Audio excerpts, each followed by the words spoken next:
Bien, nous allons lire ensemble le texte que nous étudierons ce matin, Psaume 1.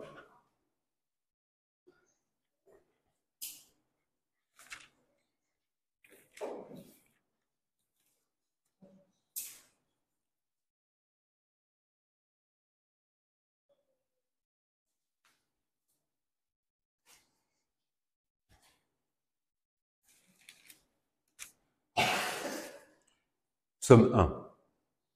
Heureux l'homme qui ne marche pas selon le conseil des méchants, qui ne s'arrête pas sur la voie des pécheurs et qui ne s'assied pas en compagnie des moqueurs, mais qui trouve son plaisir dans la loi de l'Éternel et qui la médite jour et nuit.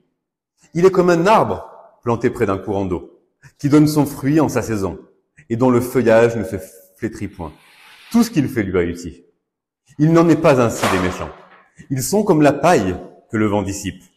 C'est pourquoi les méchants ne résistent pas au jour du jugement, ni les pécheurs dans l'assemblée des justes.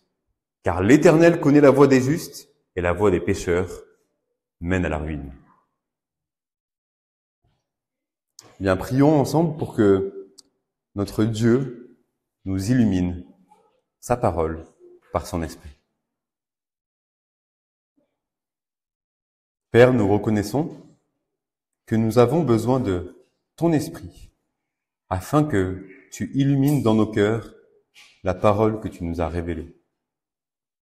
Nous sommes incapables, Père, de comprendre au plus profond de notre cœur les vérités de ta sagesse, à moins que tu nous les graves dans le cœur.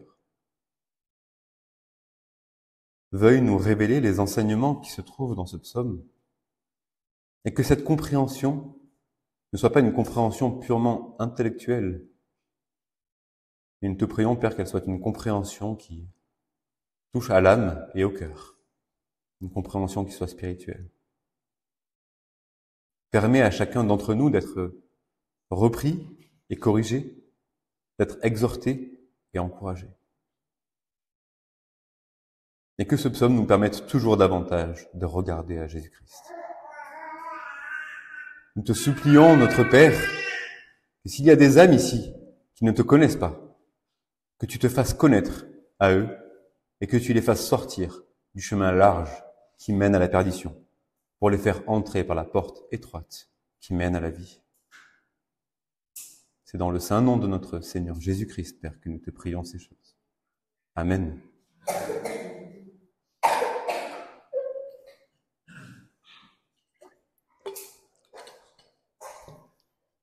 Alors, le livre des psaumes est un livre tout à fait singulier au sein du corpus biblique. Il s'agit en premier lieu d'un recueil de chants destiné à être chanté par le peuple de Dieu, particulièrement dans le culte communautaire. Il avait cette fonction à l'époque de l'Ancien Testament et il a conservé cet honneur dans l'économie de la Nouvelle Alliance. Chanter les psaumes est un commandement. C'est ce que nous retrouvons dans Éphésiens chapitre 5, verset 19 et Colossiens chapitre 3, verset 16. C'est une des façons, chanter les psaumes, que Dieu a d'enraciner dans nos cœurs sa parole. Mais le livre des psaumes n'est pas seulement un recueil de cantiques. Il est aussi un livre de sagesse. À bien des égards, nous retrouvons des formes littéraires semblables à ce que l'on retrouve dans le livre des Proverbes. C'est d'ailleurs une des caractéristiques du psaume 1 qui nous intéresse aujourd'hui. Le livre des psaumes est aussi un livre prophétique et messianique. Il nous annonce le Christ, sa vie, sa mort, sa résurrection et son ascension. En d'autres mots, le livre des psaumes nous annonce l'évangile. Et en plus de tout cela, le livre des psaumes est un livre qui contient toute la gamme des émotions humaines et tout ce que notre âme peut traverser, en passant par des sommets de joie extrême et de reconnaissance, jusqu'aux profondeurs de la dépression et tout ce qui se trouve entre les deux. Jean Calvin disait du livre des psaumes qu'il est une anatomie de toutes les parties de l'âme humaine. Le livre des psaumes est un chant de l'âme humaine vers son Créateur. Et ce livre a ceci de particulier, c'est qu'il s'agit de l'homme qui s'adresse à Dieu, mais il s'agit de l'homme qui s'adresse à Dieu par les mots mêmes que Dieu a divinement inspirés pour s'adresser à lui. Faisant ainsi de ses prières un dialogue sacré où l'homme parle à Dieu avec les mots de Dieu. C'est aussi le livre de l'Ancien Testament le plus cité par les auteurs du Nouveau Testament. Alors, il y aura encore beaucoup de choses à dire pour introduire ce livre, mais nous n'aurons pas le temps aujourd'hui. Intéressons-nous au psaume 1. Donc, ce psaume, ainsi que le psaume 2, servent d'introduction au livre des psaumes tout entier. Ces deux psaumes nous présentent les deux voies. La voie du juste et la voie du pécheur. La voie du juste et la voie du méchant. Il nous présente les deux seuls chemins qui existent. Le chemin qui mène à la vie et le chemin qui mène à la perdition. Le psaume 1 nous présente les deux chemins au niveau des individus, tandis que le psaume 2 nous présente ces deux mêmes chemins au niveau des nations. Alors assez naturellement, le psaume 1 se découpe en deux parties, où premièrement, la voie du juste est présentée, versets 1 à 3, et deuxièmement, la voie du méchant est présentée, versets 4 à 6. Et c'est comme cela que nous allons parcourir le psaume 1 aujourd'hui.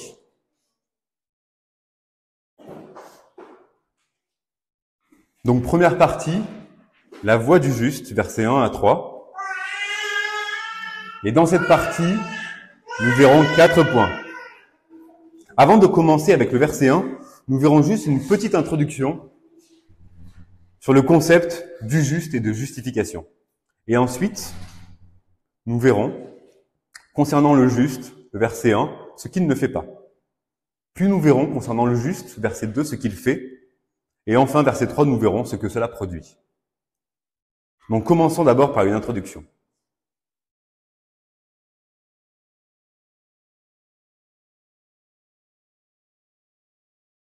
Le psaume n'utilise pas le mot juste au début du psaume. Il l'utilise à la fin, versets 5 et 6. Et ce qu'il nous faut noter premièrement, c'est que l'expression « le juste » ou « l'homme juste », que l'on retrouve si souvent dans l'Ancien Testament, ne signifie pas la personne qui est juste par sa propre justice personnelle. L'homme juste, c'est celui qui a été justifié, c'est-à-dire déclaré juste par Dieu. Et faisons donc un bref rappel sur cette notion théologique centrale aux Saintes Écritures, la justification. C'est entre autres sur cette question que la controverse avec Martin Luther a commencé au moment de la Réforme. À cette époque, l'Église n'avait pas encore formulé de manière définitive, dans un concile, une doctrine officielle sur ce qu'est exactement la justification. Ce sera le concile de Trente, qu'on appelle aussi le concile de la contre-réforme, qui plus tard fixera la position catholique romaine. Et l'enseignement qui existait alors, et qui sera donc affirmé par ce concile, soutenait que la justification consiste en une transformation réelle de l'homme intérieur. Dieu rend le pécheur juste en infusant sa grâce dans son âme. Autrement dit, la justice devient inhérente à la personne justifiée. Et ce n'est pas ce que nous affirmons dans la théologie réformée. Lorsque nous disons qu'un homme a été justifié, cela signifie que l'homme en question a été, au tribunal de Dieu, déclaré juste. Il ne s'agit pas d'une transformation de cet homme. Ce n'est pas que l'homme serait devenu juste en lui-même, mais il s'agit du verdict de Dieu sur cet homme. Non en raison de quelques œuvres de justice qu'on pourrait lui attribuer, mais en raison de l'imputation gratuite des œuvres de justice du Christ. C'est lui le seul véritable juste qui l'est par sa propre justice. Nous, si nous sommes justes, nous le sommes parce que sa justice nous a été imputée gratuitement. C'est-à-dire qu'elle a été mise à notre compte gratuitement, sans que nous n'aurions rien pu faire. Et la différence est énorme. Parce que d'un côté, dans la conception papiste, L'homme est justifié parce qu'il devient injuste, transformé par la grâce de Dieu, alors que dans la conception réformée, l'homme est justifié en dépit de ce qu'il est, par une imputation gratuite. Alors cependant, dans la conception réformée, cela ne signifie pas que l'homme qui a été déclaré juste par le moyen de la foi en Jésus-Christ, cela ne signifie pas qu'il marche et vive comme un méchant. Et c'est ce que nous voyons ici dans ce psaume 1. Nous voyons en premier lieu la voie du juste qui est présentée. Le psalmiste ne nous présente pas la voie de comment être juste. Qu'est-ce que je devrais faire pour être déclaré juste? Il ne nous décrit pas une condition pour être déclaré juste. Le psaume 1 nous décrit comment est celui qui a été déclaré juste. En effet, puisque nous avons été justifiés et pardonnés, nous ne vivons plus comme ce que nous étions autrefois, c'est-à-dire comme des méchants, c'est-à-dire des pécheurs. Nous vivons, ou nous devrions vivre, tel que le psaume 1 nous le décrit ici. Alors verset 1, je relis, « Heureux l'homme qui ne marche pas selon le conseil des méchants, qui ne s'arrête pas sur la voie des pécheurs et qui ne s'assied pas en compagnie des moqueurs. » Le verset 1 commence par une bénédiction. Heureux. Par une béatitude même. Ce psaume commence comme le sermon sur la montagne. Heureux. Tandis que le monde estime heureux celui qui possède des richesses, des honneurs, la santé, le pouvoir, les plaisirs, etc. Le psaume 1, lui, nous invite à chercher le bonheur dans la communion avec Dieu et dans l'accomplissement de sa volonté. Alors bien sûr que les bénédictions matérielles peuvent être des sources de joie et des bonnes choses ici-bas, pourvu que nous en fassions bon usage et que nous les recevions avec gratitude. Mais ce n'est pas cela qui fait que nous sommes déclarés heureux, bénis. Le mot utilisé, c'est un pluriel, et il s'agit d'une plénitude de bonheur. C'est la communion avec Dieu. Ce ne sont pas tant les bénédictions temporelles et terrestres qui doivent nous réjouir, et dans lesquelles nous devrions trouver notre bonheur et notre joie. Mais c'est avant tout dans les bénédictions spirituelles et éternelles. Le juste est heureux, béni, dans une plénitude telle, car il connaît Dieu, car il est connu de Dieu, et qu'il le verra face à face, comme un ami. Pourquoi? Parce qu'en fait, il s'agit de pourquoi nous avons été créés. L'homme peut être déclaré dans la plénitude de bonheur et la félicité dès lors qu'il a retrouvé le but de sa vie. La raison de vivre de tout homme. Son but, c'est de connaître Dieu, de le servir et de le louer. Dès que l'homme a trouvé cette perle de grand prix, il est déclaré être rempli de félicité. Donc maintenant, voyons, verset 1, ce que le juste ne fait pas. Je relis le verset 1. Heureux l'homme qui ne marche pas selon le conseil des méchants, qui ne s'arrête pas sur la voie des pécheurs et qui ne s'assied pas en compagnie des moqueurs. L'homme juste ne marche pas selon le conseil des méchants, ne s'arrête pas sur la voie des pécheurs et ne s'assied pas en compagnie des moqueurs. Notez la progression de l'auteur ici et l'avertissement que c'est pour nous. Nous sommes en pèlerinage sur cette terre. Et nous vivons dans ce monde impie qui ne trouve pas son plaisir dans la loi de l'Éternel. Et le danger, c'est de ne plus se conformer à la parole de Dieu, mais de se conformer au monde. Et ici, l'auteur nous présente une pente dangereusement glissante à ne pas suivre.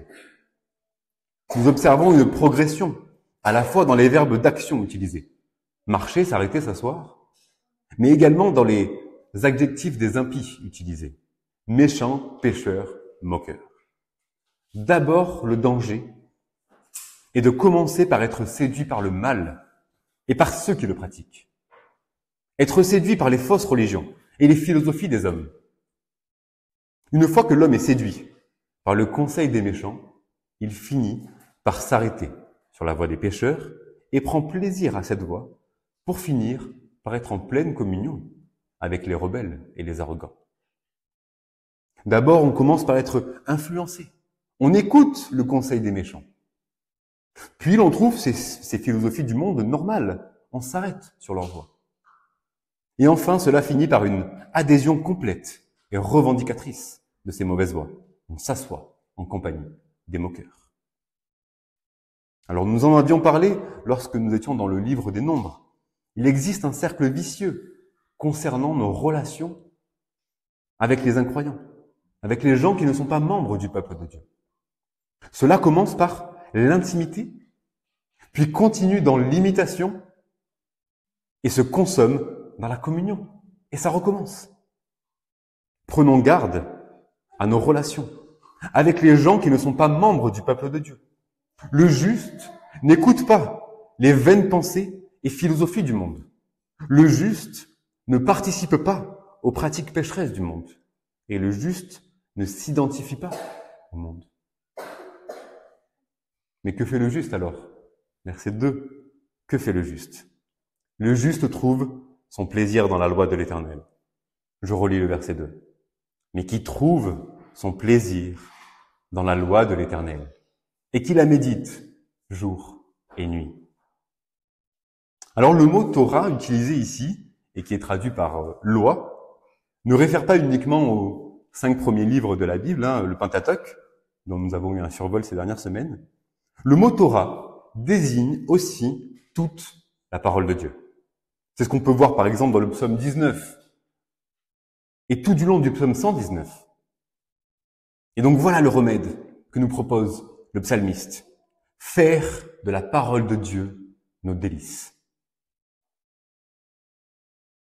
Martin Luther disait ici, je cite, « Le psalmiste rejette les efforts de tous les hommes et donne une définition unique du bonheur, inconnu de tous. Heureux celui qui aime la loi de Dieu. » C'est une définition brève, mais elle contredit toute raison humaine, en particulier celle des sages. Fin de citation. Mes amis, afin d'agir comme Dieu veut que nous devrions penser comme Dieu pense. Et pour penser les pensées de Dieu, nous devons méditer sa parole, jour et nuit. Nous devons la connaître, la savourer et en faire nos délices. Alors je ne sais pas si vous vous en rendez compte, mais nous vivons une époque absolument inouïe en ce qui concerne l'accès à la parole de Dieu. Je parle en Occident, bien sûr. Il y a d'autres endroits dans le monde qui sont bien moins privilégiés que nous et qui aimeraient être à notre place et avoir un accès libre à la parole de Dieu, comme nous l'avons.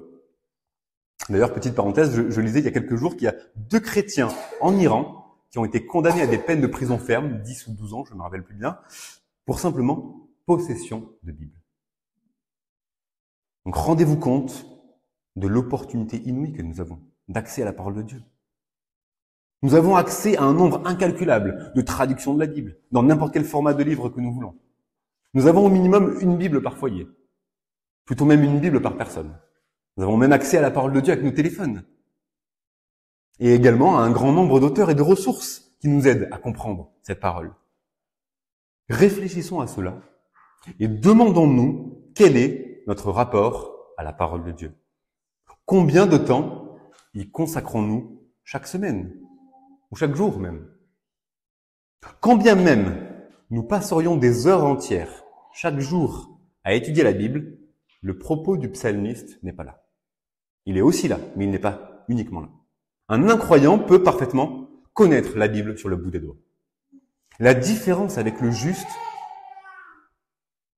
que le psalmiste nous rapporte ici, c'est que le juste trouve son plaisir dans la loi de l'Éternel, dans la parole de Dieu. La parole de Dieu est la source de notre foi. La foi vient de ce qu'on entend, et ce qu'on entend vient de la parole de Dieu. Alors laissez-moi vous poser une question. Est-ce que vous mangez tous les jours? Plusieurs fois par jour même, j'imagine. Peut-être même qu'en plus des 3 repas, vous faites aussi des goûters. Est-ce que nous nourrissons autant notre âme que notre corps? Quand vous êtes malade, est-ce que vous ne tardez pas à vous rendre chez le médecin ou chez le pharmacien? Prenez-vous des médicaments?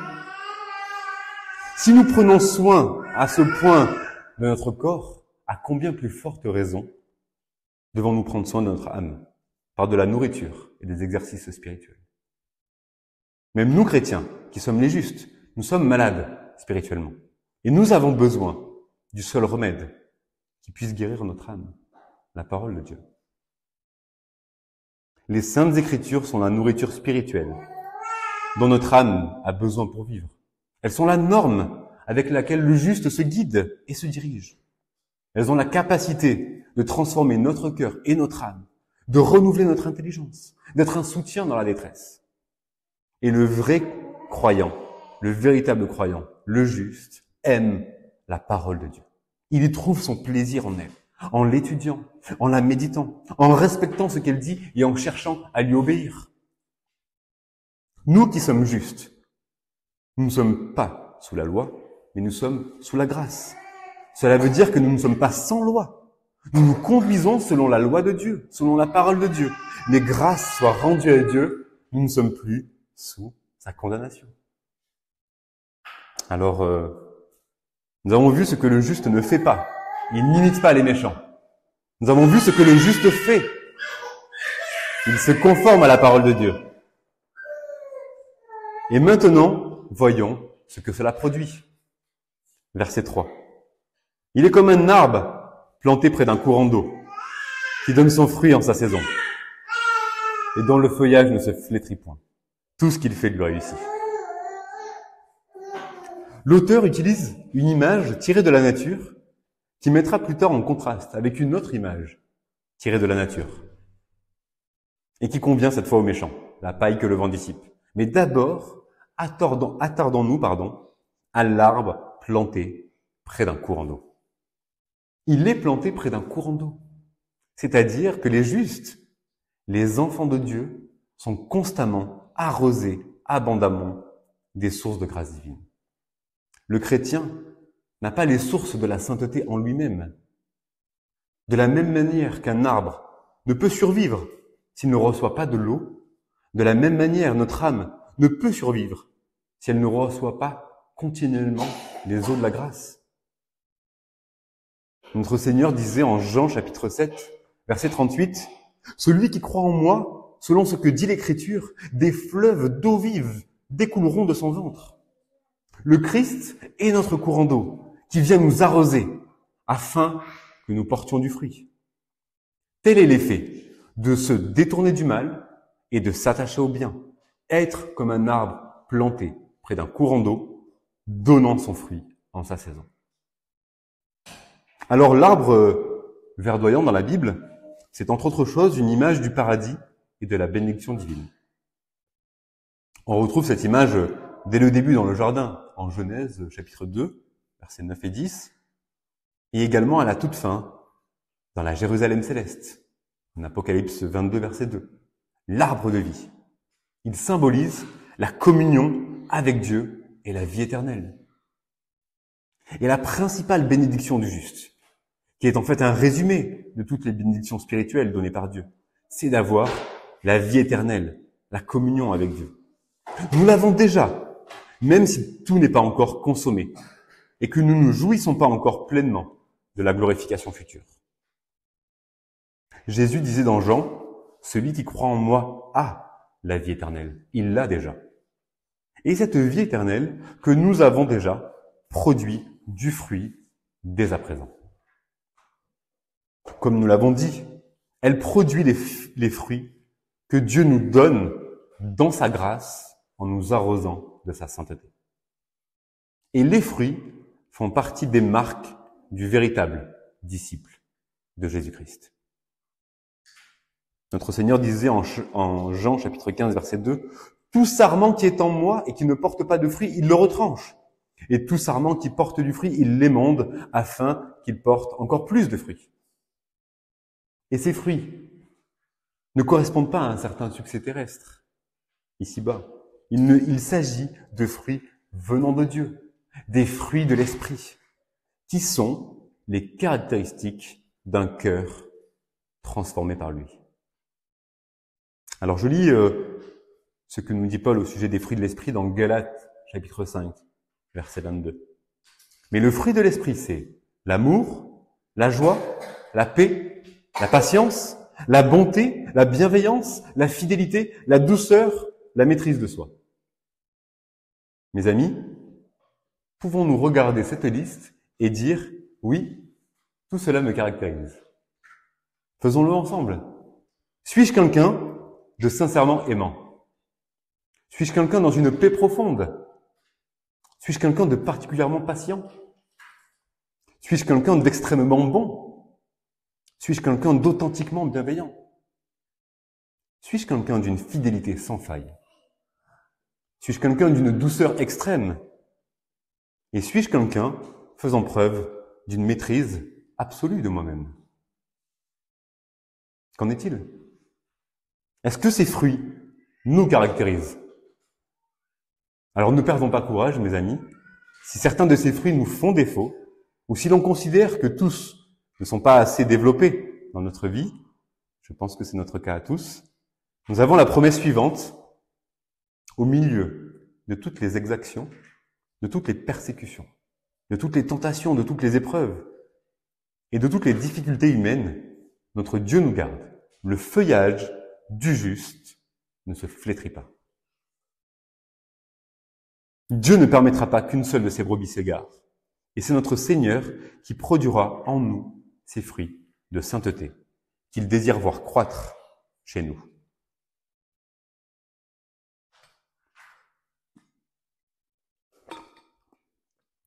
Bien, maintenant que nous avons vu la voie du juste, voyons maintenant la voie du méchant, la voie du pécheur, versets 4 à 6.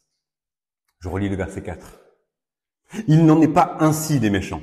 Ils sont comme la paille que le vent dissipe. De la même manière que pour le juste, ce psaume ne décrit pas les conditions pour devenir méchant. Ce psaume décrit les caractéristiques d'un tel homme.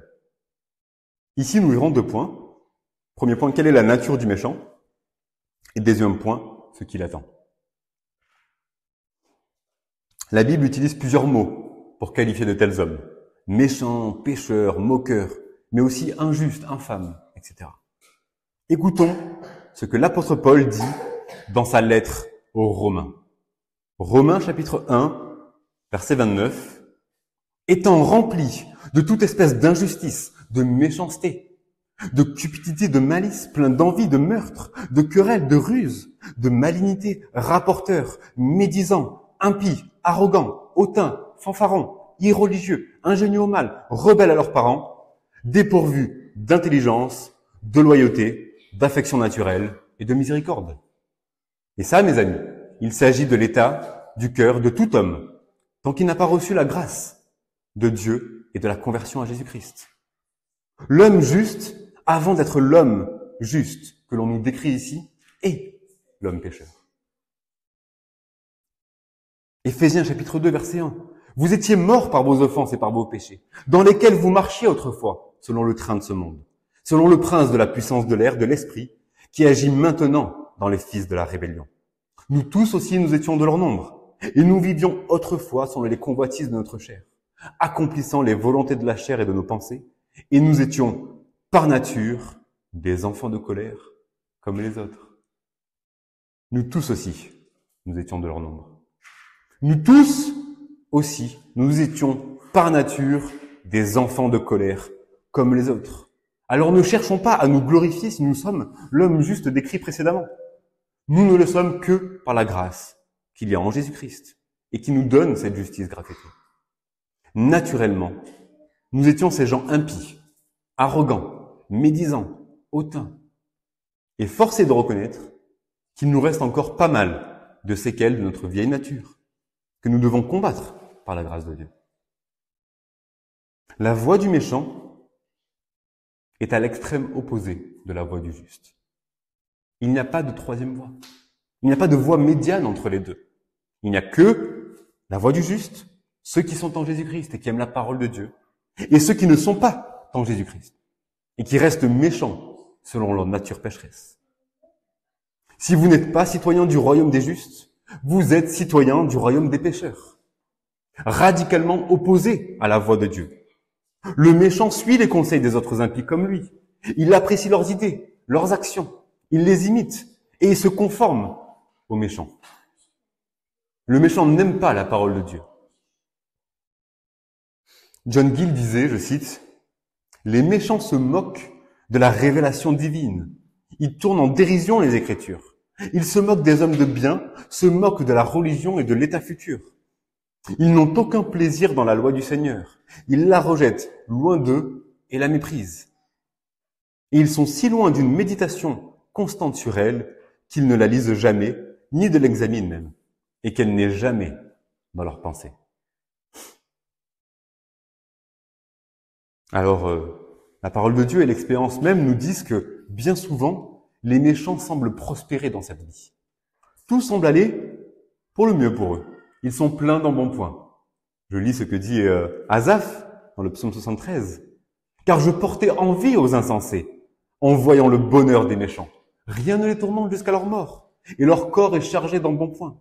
Ils n'ont aucune part aux souffrances humaines, ils ne sont point frappés comme le reste des hommes. » Mais ici, ce sont des considérations temporelles et terrestres. Quelle est la description du psaume 1 quant à la réalité spirituelle de l'état du méchant? Il est comme la paille que le vent dissipe. Là où le juste est présenté comme un arbre grand et fort, portant du fruit, verdoyant, magnifique, l'état spirituel du méchant est la misère. Son cœur est un désert, une âme desséchée et sans vie. Si vous n'êtes pas chrétien ce matin, tremblez. Pleurez sur votre péché et votre misère. La parole de Dieu vous dit ce matin que votre âme est morte. C'est un désert. Si vous ne vous confiez pas dans le Christ, vous êtes comme ce que décrivait Jérémie au chapitre 17. Ainsi parle l'Éternel. Maudit soit l'homme qui se confie dans l'homme, qui prend la chair pour son appui et qui détourne son cœur de l'Éternel. Il est comme un misérable dans le désert. Il ne voit point arriver le bonheur. Il habite les lieux brûlés du désert, une terre salée et sans habitants. Vous êtes un misérable dans le désert. Votre chemin mène à la mort et vous finirez dans l'étang ardent de feu et de soufre. Dans les ténèbres du dehors, là où il y aura des pleurs et des grincements dedans. Il s'agit de souffrances éternelles dans le corps et dans l'âme. Votre âme est morte et vous êtes un désert. Savez-vous pourquoi? Parce que vous ne vivez pas pour la bonne chose.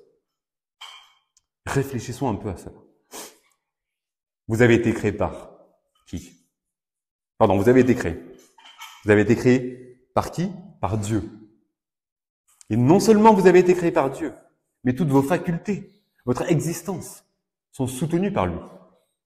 Vous devez à Dieu chaque souffle, chaque battement de votre cœur. Et ce souffle ne vous est donné que pour être rendu en adoration. Ce cœur ne bat que pour le servir. Même en tant que chrétien, regardons un peu le témoignage contre nous. Martin Luther disait à propos des méchants, « Quand l'Écriture parle des méchants, considère que cette parole te concerne aussi et qu'elle doit t'inspirer un effroi salutaire. » Je parle pour tout le monde maintenant. Nos pensées, nos vies sont remplies de recherches sur notre but, nos rêves, nos objectifs, notre volonté, ce que nous voulons. Nous devrions admettre que bien trop souvent, Dieu est loin de nos pensées. Lorsque nous sommes au travail, à l'usine, dans les champs, à la maison, Dieu est-il le centre de nos pensées, de tout ce que nous faisons, de toutes nos préoccupations? Faisons-nous tout pour la gloire de Dieu? Pourquoi les hommes sont-ils vides, si misérables, si dénués de but? Nous sommes vides pour la même raison que Jésus, lui, ne l'a jamais été.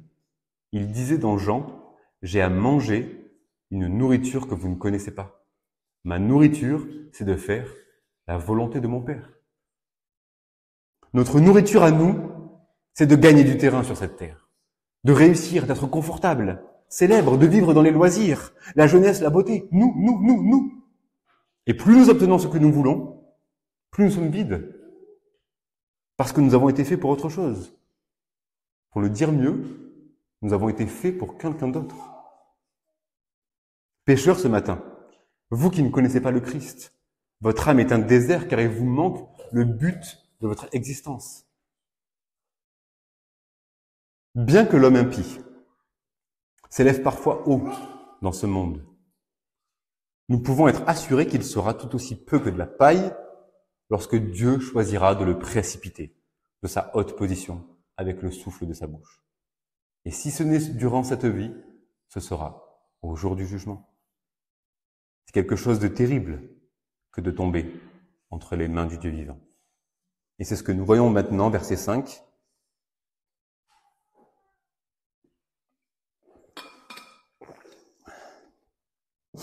Verset 5. C'est pourquoi les méchants ne résistent pas au jour du jugement, ni les pécheurs dans l'assemblée des justes. Au jour du jugement, des livres seront ouverts et toutes les actions, paroles et pensées des hommes seront découvertes et mises à nu. Imaginez un peu, quelle serait votre réaction si ce matin, nous diffusions ici une vidéo de tout ce que vous avez dit, fait et pensé depuis le début de votre existence. Depuis même le début de la semaine.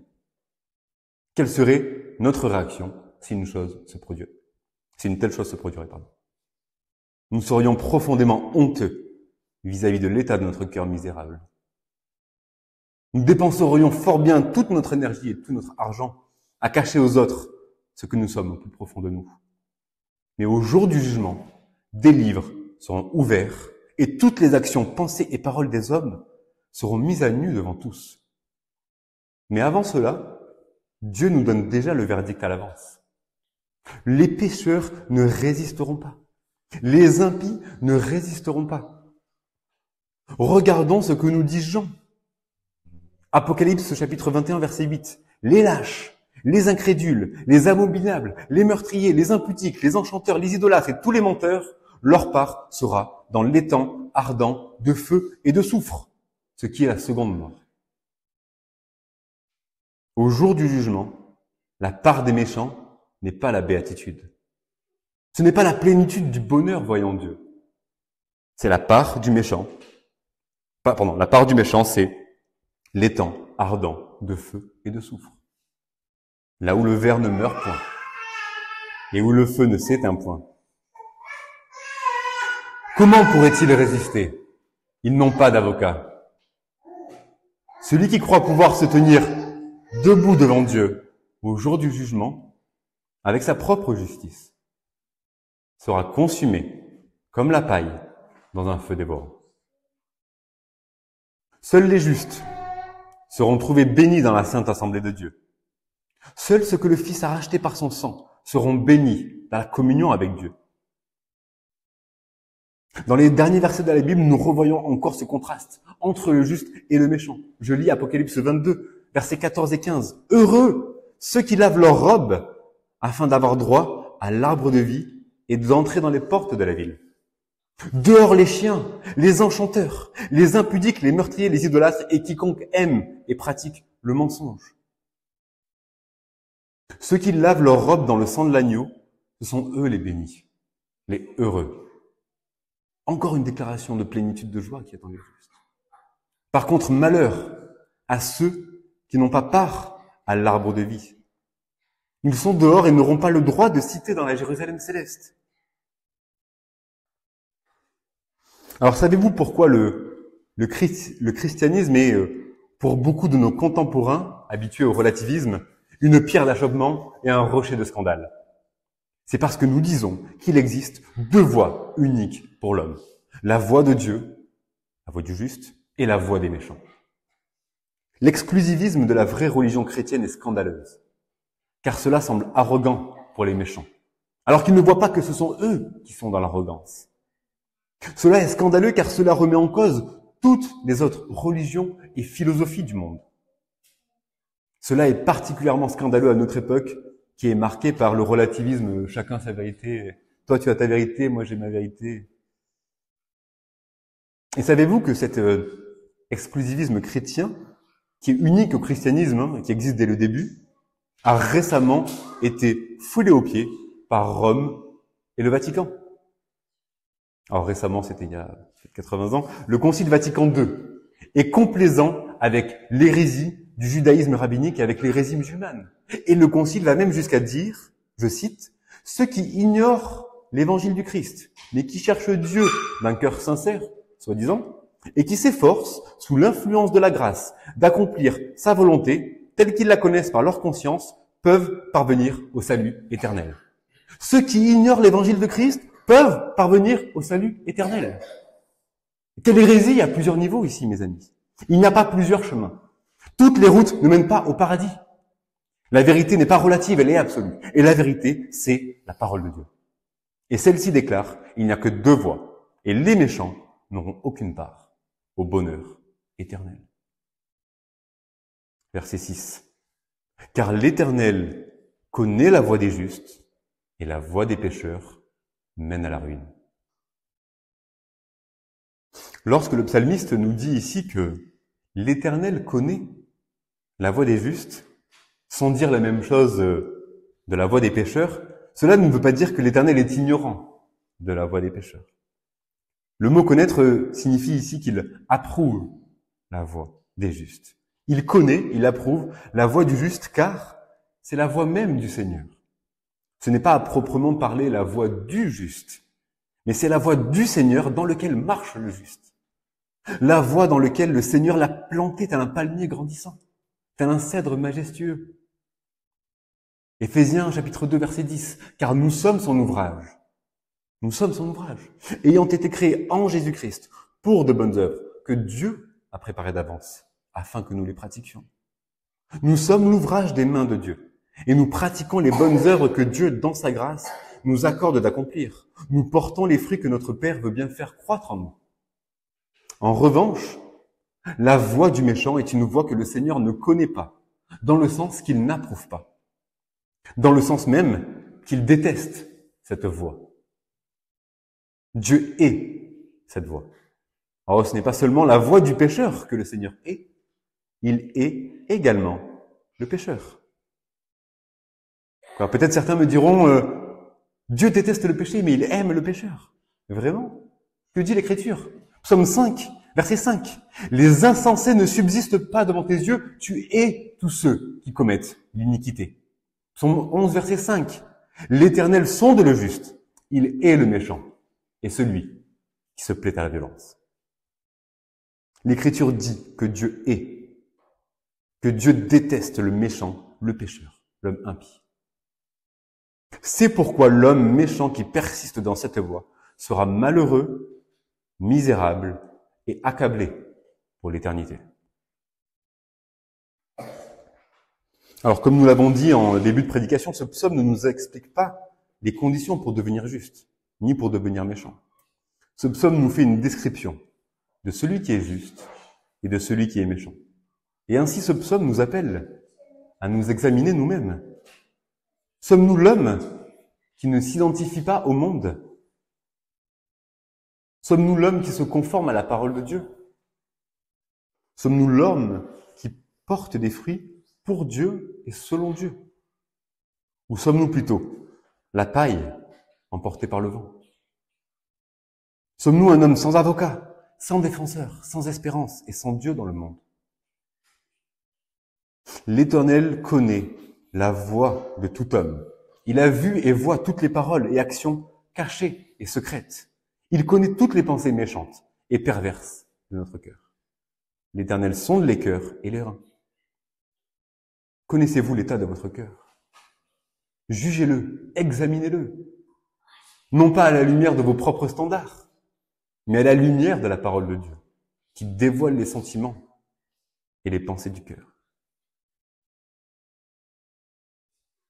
Alors un bref mot de conclusion. Nous disions au début de ce message que lorsque l'Écriture, et notamment l'Ancien Testament, parle du juste et de l'homme juste, il ne s'agit pas d'une description de quelqu'un qui est juste à cause de sa propre justice. Et il faut maintenir cela pour vrai, mais à condition que nous ne parlions pas de notre Seigneur Jésus-Christ.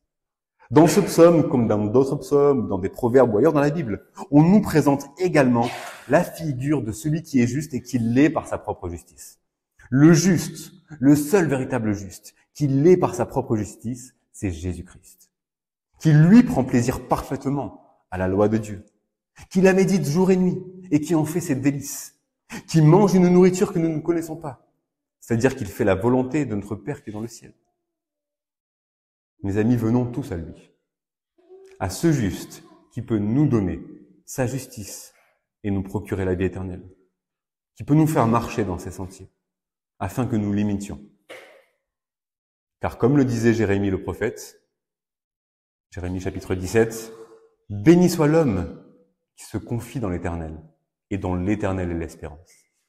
Il est comme un arbre planté près des eaux, et qui étend ses racines vers le courant. Il n'aperçoit point la chaleur quand elle vient, et son feuillage reste vert. Dans l'année de la sécheresse, il n'a point de crainte, et il ne cesse de porter du fruit. » Bien, prions ensemble.